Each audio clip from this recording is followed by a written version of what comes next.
y'all, it's Brooke here from Large Family Homestead, and today we're going to talk about the differences between hybrid and heritage chicken breeds. Okay, so before we start, what is a heritage breed? So heritage chicken must be from parent and grandparent stock of breeds recognized by the American Poultry Association, the APA, prior to the mid-20th century, whose genetic line can be traced back multiple generations, and with traits that meet the APA standard of perfection guidelines for the breed. And now we're going to go to what is a hybrid breed. Hybrid chickens are really a genetic modification, so GMO, resulting from the crossing of two or more breeds for commercial value. However, the breeding techniques to create a hybrid is usually done at the expense of their health. Whereas traditional breeding is a selection process to get an overall healthy bird, hybrids are specifically chosen for their meat or egg output alone. Let's move on to the differences. So we're going to be talking, this is just about chickens, but I guess some of this could apply to ducks and turkeys as well. We're going to be diving a little bit more into the meat bird breeds than the layers, although some of this again will also apply to laying hybrid and heritage chicken breeds. So number one, heritage chicken breeds, unlike their hybrid cousins, have no more organ development, more muscle and texture, more nutrients, and stronger immunities. So healthier bird. Heritage chickens, when raised for meat, are smaller than hybrids and take longer to grow. And this is also called, if you're talking about like in the industry, it's called a slow-grown chicken.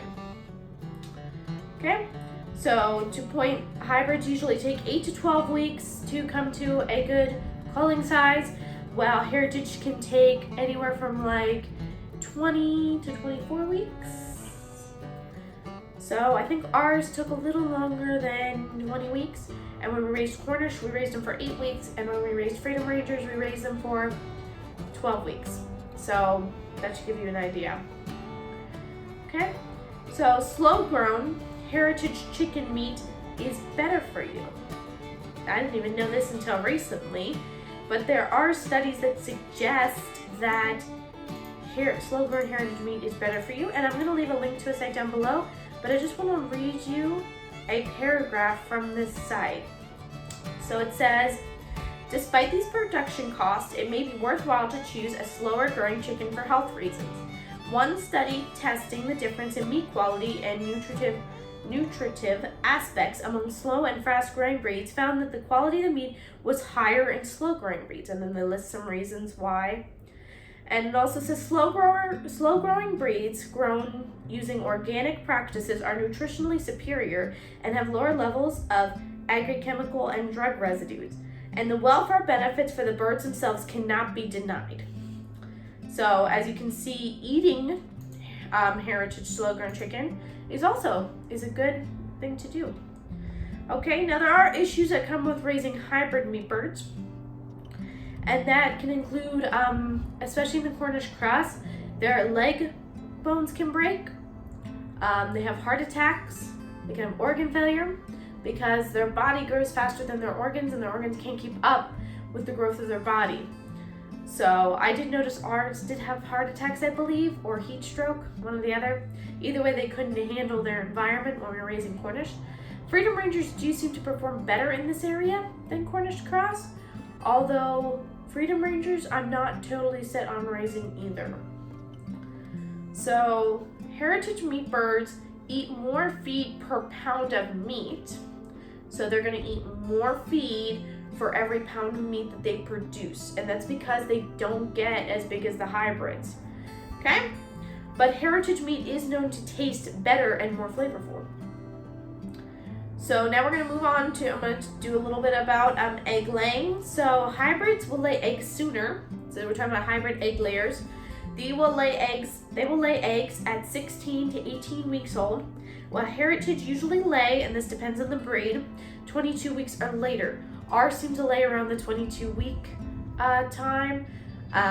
We raise black Australorps, so ours seem to lay somewhere like between 20 and 24 weeks they start to lay. Okay, so now we're going to talk about breeding hybrids. the differences between breeding hybrids and breeding heritage.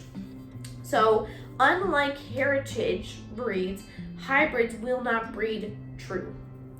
So, this pretty much means that they won't have the same characteristics as the parents. So you're like, oh, I really like this meat chicken, I want to breed it. Well, if it's a hybrid, you're not probably going to get the same kind of meat chicken because it doesn't have the same characteristics as its parents. So the only way to get more chickens exactly like them is by crossing the same specialized parent breeders. So if you wish to duplicate your flock by hatching eggs from your own chickens, hybrids are not the way to go. Okay, now I'm going to talk about two breeds specifically, hybrid breeds, specifically on breeding. So if two Cornish, I'm going to talk about Cornish cross first, and then I'm going to talk about another meat breed that's hybrid. So if two Cornish cross are bred together, they will not produce the same high quality chicks as themselves. So they probably will not be as good for meat. So if you're thinking, oh, I really like Cornish cross, the only way you can really do it is you would have to keep buying Cornish cross and raising them and killing them. And also, Cornish cross, by the time that they reach sexual maturity, are probably going to be too big to reproduce naturally. So then you'd have to go the AI route. But again, you wouldn't be getting chicks that are as good as the parents. Alright, now we're going to talk about Ranger broilers and breeding with those. So it says here that chicks hatched from Ranger broilers won't turn out with the same characteristics as their parents and may not make a great meat bird. So this also includes Freedom Rangers. If you're breeding Freedom Rangers, Red Rangers, there's a whole bunch of them. I think there's a Black Ranger, probably anything with the name Ranger in it that's a hybrid.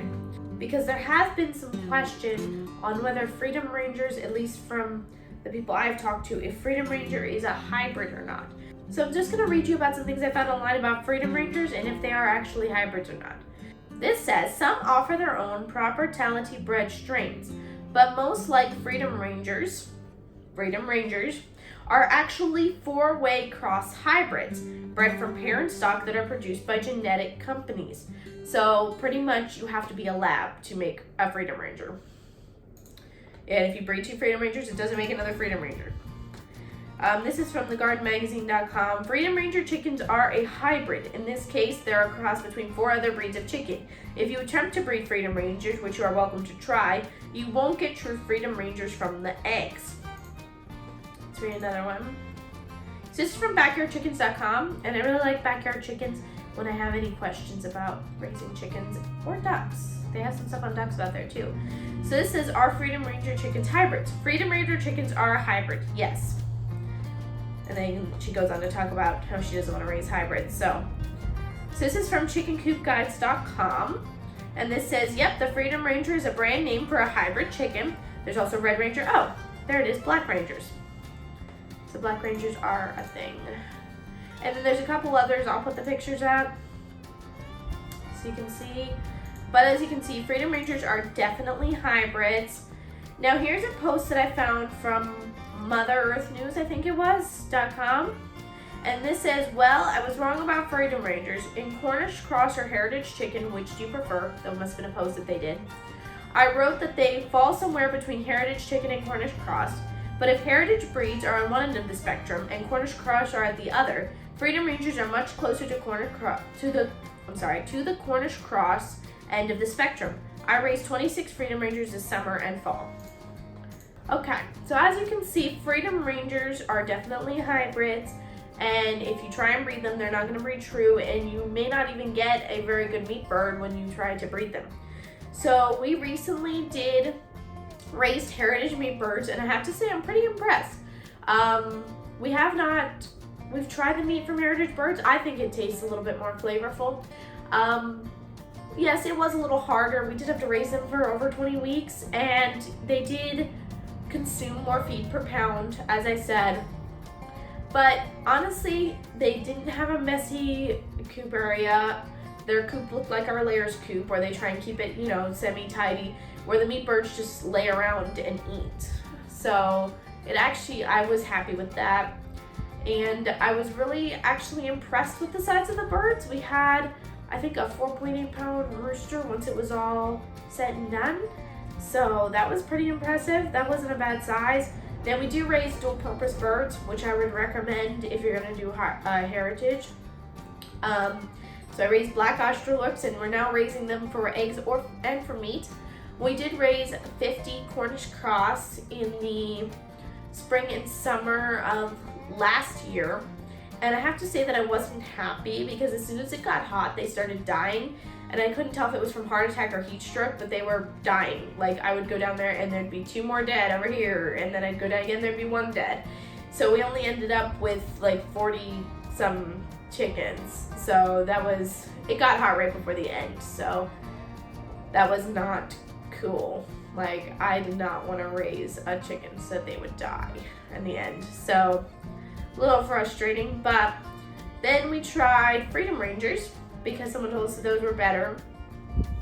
And yes, I think that they were slightly better than the Cornish cross. Like, they didn't seem to have mobility issues, and their organs did seem bigger than the Cornish cross.